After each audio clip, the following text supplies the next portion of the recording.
This morning we're going to do a quick cold start on my pickup, as long as I can find my keys. They're in one of my pockets. Alrighty. Pick one of these out.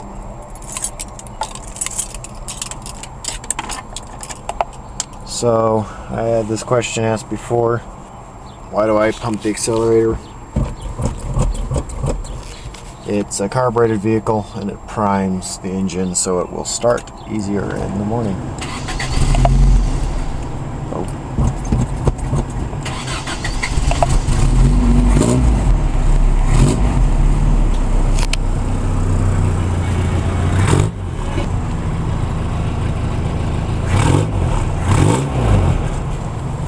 So, to start a carbureted vehicle, sometimes you have to pump the accelerator pedal because it has an accelerator pump on it. Now what that does, so here's your accelerator. When you pump it, it pushes this in. Now there's an accelerator pump on this side, and this carburetor has a bowl up here in the front, and it's filled with fuel, and it stays that way. You know, it stays filled with fuel, and once you start it up, the mechanical fuel pump right here starts pumping more fuel into it, you know, to keep the vehicle running down the street, so on and so forth. But when you have to start it, I'm going to twist that accelerator back here again. You're going to see this move. See that little piece move? I'm not talking about this piece. I'm talking about that little piece.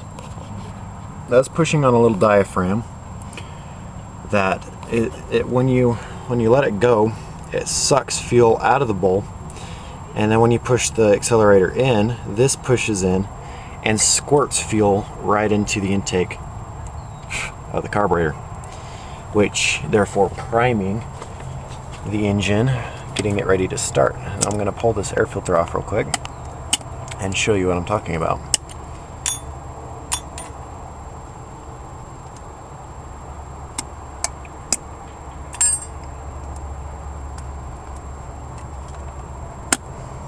There we go. It's a nice air cleaner. Okay, so down inside here, there's two butterflies. There's one here and there's one here. This carburetor has a different setup to it, but let's see if we can see that squirt in there. No, I can't really. But right in the center, there's a little tube that squirts. Yeah, right in the center there's a tiny little tube. Sorry if I can't get this very well. You can see it just barely. It's a little silver piece. It just barely sticks out there, and it squirts it into this side, priming the carburetor up, ready to start. So hopefully that answers your question. If you have any more questions, just throw them my way. Another thing about this truck, or about this carburetor, it's a Weber carburetor. It's an aftermarket, so that means it didn't come with this on the truck. It actually has dual accelerator pumps if I installed it. This one didn't come on the carburetor because it doesn't need it. On the different type of carburetor, I'll explain that in a second, it would have this. The different carburetor is this piece in the back here. When you turn it, it gets to about there. That's almost full throttle on the one side. On this side, the butterfly valve opens up almost full throttle. But then if you really stomp on the gas, you'll see that little piece move on this side. That opens up both of them wide open. So this carburetor is really nice. I really enjoy it. I'll post up the model number to this. This Weber carb. It's a genuine Weber carb too. But what it does is it opens up only one side. It opens up this side for your daily driving. But really, when you need the power, you stomp on it, it opens this one as well and lets a lot of fuel and a lot of air into the engine and you accelerate really quickly, which is really nice to have that option instead of the other model of carburetor. It's called a progressive, so it opens up both of them at the same time instead of this piece opening up almost full throttle, and then when you open it up all the way, this one opens up as well. Both of them open up the same amount at the same time. It's called progressive. That one's not a bad thing either, but you use a lot more fuel, a little bit more power, but you get just as much power when you stomp on it as if you did with the other one. I just think this design's better, so hopefully that clears a few things up for you guys. If you need to know anything on these carburetors, ask me any question you need. I know just about anything you'd need to know about these carbs, because when I got this truck, this carburetor was not set up correctly at all, and I had to figure everything out looking up online. It takes a long time to figure everything out on these carbs, so if you have any questions, just let me know, and I'll answer them as best as I can. Hope you have a good one, YouTube. Hope you enjoyed the video. If you could rate, comment, and subscribe, that'd be great. See you later, YouTube. Bye. Hey YouTube, just a bit of an update on my pickup here. Haven't done a video of it in a while. Just a few things that have been going on with it. I've raised the front up. I've lifted it a little bit to try to even out the truck so it doesn't sit with the front down like they came stock. The bed, as you can see, is still rusty. I haven't done anything with that really. It's got a nice MagnaFlow exhaust on it. The exhaust system is from a different maker. I don't know which or who made the actual piping, but the exhaust itself, or muffler I should say, is a MagnaFlow muffler. I've gone ahead and cut the cat out for now. Catalytic converters was supposed to be under there. I still have the cat, so when I need to reinstall it I can. It's not too much I've been going on with it. I put a new CB antenna on it that works a lot better. I've got the CB mounted right there. It's just a little CB. I've got my shifter here. It's a real World War II grenade. It's just been decommissioned, so it can't go off. Just trying to think of what else I've done with this truck. Everything's pretty much stock except for the carburetor. The top half of the dashboard all the way across is from a 4Runner, 4-wheel drive. As you can see, this is 4-wheel drive there and there. This is a 2-wheel drive truck. All of these gauges work, which is wonderful, except these two are incorrect. This one isn't hooked up currently, and I can touch it. This one's incorrect. At 15 miles an hour, it's actually going 20. 25, I'm actually going to about 35. 55, I'm actually going 65. That's why I have a GPS in here. That's what I use for my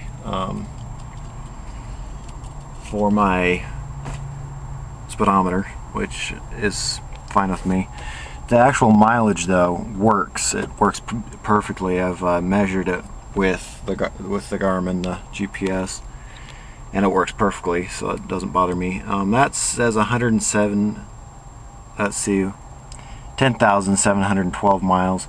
180,000 miles plus that. The guy I got it from, the truck had about 180,000 miles, and then he put this new dashboard in, or this new cluster in, and set that back to 0. So, and that was after the fact that I asked him about it. So it's not like he was trying to sell it to me for a good price or whatever. I bought it for cheap, so. It's the stock 22R engine with no modifications done to it except for the new carburetor. It's a Weber carburetor. I can't remember the model number of it. It's like 36 something or other. I can't remember. I'll post up a quick tag of what that is.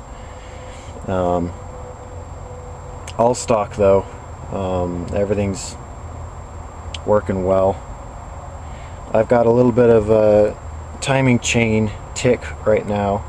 That just means there's timing chain runners on either side. This one, they're known to break because I believe this one has the plastic runner on it, which they break over time, which is just a known thing for the 22 hours.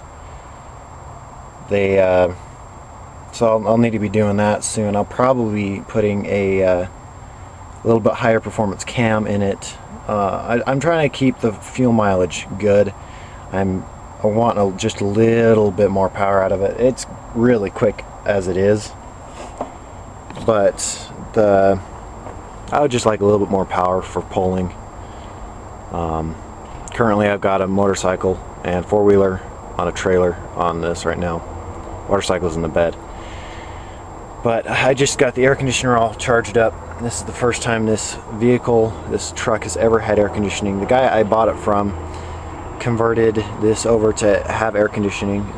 This particular truck did not come with air conditioning from factory.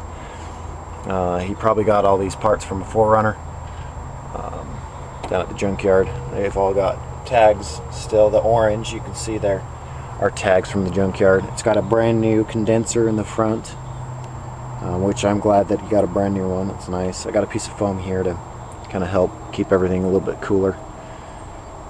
I got a big, gigantically huge battery in it. And for those of you who are going to ask, this plug is for the block heater. Yeah, it's summertime, but I don't feel like pulling that block heater off. It doesn't bug me anyways. It's got brand new headlights in it. It's the Sylvania Performance. It's the biggest, brightest ones that Sylvania puts out for these seal beams. They're really worth the money. They're really worth it. You can see so much further and so much, clearer with these bigger, better headlights. We've got different size tires on it. We've got in the front, let's see, we've got, trying to look at the size here. Sorry for the pause. It's a P205-70R14s in the front. A little bit bigger in the back, a little bit wider in the back with a Michelin P205-75R14s. About the same width, but a little taller, a little bit bigger. The only reason for that is I got these tires for free, and those ones I had to pay for. They couldn't match these back ones. They didn't have this size, but that size would work just fine. So that's what we'll go with. I'll probably, when I get new tires, I'll probably get even bigger tires than this and see if I can get a little bit bigger, in the front and the back. Like I was saying though, I got my motorcycle and four-wheeler on a trailer on it right now, and as you can see, it handles the weight very, very well. It's not even going down at all. This truck handles weight very well. It's like the half ton or something like that, if I remember right. It doesn't budge when you put weight on it, which is nice. That's why I want a little bit more pulling power, just so I can get up the hills a little easier. So just put new fuel line in it. I replaced all the metal fuel line with rubber all the way to the front, all the way back to the tank. So yeah, I got, see if I can show you this without showing you my license plate. Got a Kurt hitch system on it. Got that inverted. That'll go up. You got your hitch here. So hope you guys enjoyed the update. If you guys have any questions about the truck, just ask away. Anything you need to know, any modifications you want to know about, future or present modifications, just throw me a comment or a PM, personal message. Hope you have a good one, YouTube. See you later. Hey YouTube, this is ILSG 60 in my 1983 Toyota pickup, and it's snowing inside my pickup. I just had this air conditioning charged up for the first time in this truck's whole entire life. The guy I bought it from installed it and everything.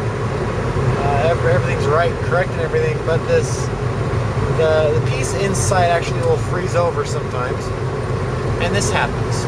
Little crystals of ice are actually falling out. If I switch it to fresh and shut the AC off, I get a fog show. If you can see that. It's starting to snow even more now. It'll get worse even. Start seeing lots of fog coming out.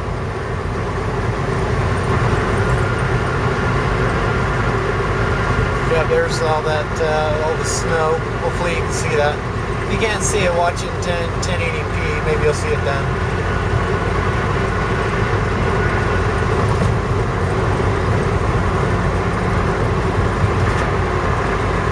Looks like we might be done now. No, here comes the fog show. You can start smelling the cold, like freezer smell. And then you start getting the fog show. Might not happen this time. It happens all the time when there's a lot of moisture in the air. If I have it on recirculating, that's when it's the worst. It's when it freezes up a lot. The airflow is pretty much restored now, and yeah, just thought I'd share that with you guys. Got my grenade shifter. We're flying along here. Hope we can have a good one, you two. Bye.